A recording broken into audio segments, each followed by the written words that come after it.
chapter 13 of Bud Not Buddy. All right, guys, chapter 13, Bud has revealed that Herman is his father.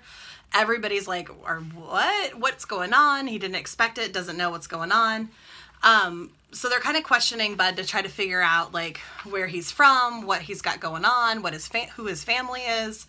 And they basically find out that he is nobody, but they don't really know what to do with this kid who just showed up out of the blue.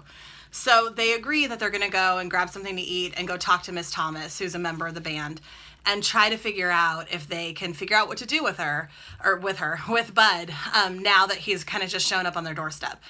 They can't just send this kid off and say, okay, well, you don't belong here, go back to Flint. Like, if they want to send him back, they have to figure out how to get him back, or, what to do with him.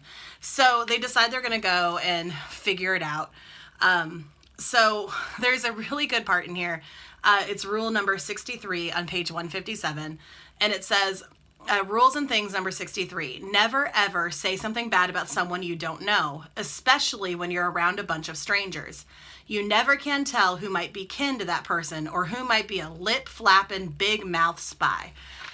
So true. Not only don't say anything behind somebody's back you don't know, but also don't say anything behind anybody's back you don't want getting back to that person. I can't tell you the number of times myself, either as a student myself or as a teacher, have encountered people who are pretending that they're not friends with somebody or start probing and questioning how you think or feel about a person. And it seems like they're agreeing with you, but it's all a trick to go back to that person and tell them what somebody was saying about them. We saw it in the movie Mean Girls. If you ever saw that movie, they're on the three-way call listening to what people are saying about each other. It happens all the time. So that's why my rule is never say anything to a person you wouldn't see in front of their face. And if you're not liking that person, why would you want to be friends with that person anyway?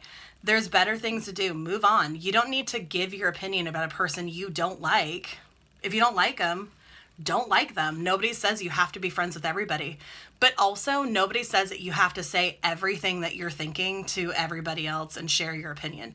You can dislike people and keep it to yourself. The whole world doesn't need to know who you like or dislike. It's perfectly fine to keep your opinion to yourself and just be a polite human being. There are people that I work with in our own building that I don't really personally like. Do you think that they know how I feel about them? Do you think that I just am like rude and disrespectful to them because I don't like them? No, I'm an adult. I can be polite and have manners and ask how they are and ask how their day is, even though I don't personally want to be friends with them. It's called manners. It's not being fake. It's not being not real. It's just being a person who believes that everybody should be treated with kindness, even if I personally don't like them. It just means I don't invite them out to lunch. I don't go over to their house. I don't go to hang out with them on purpose. That's how you can dislike people, but still be a polite and kind human being. True story. Anyway, he gets to know the band a little bit better as they're packing up to go over to the restaurant. And it kind of gives you an idea of who's who in the band and how they act and behave and how Bud feels about the people, too, as he interacts with them. So, chapter 13, Bud Not Buddy, and we'll go ahead and jump into questions on Canvas. All right, guys, see you later. Bye.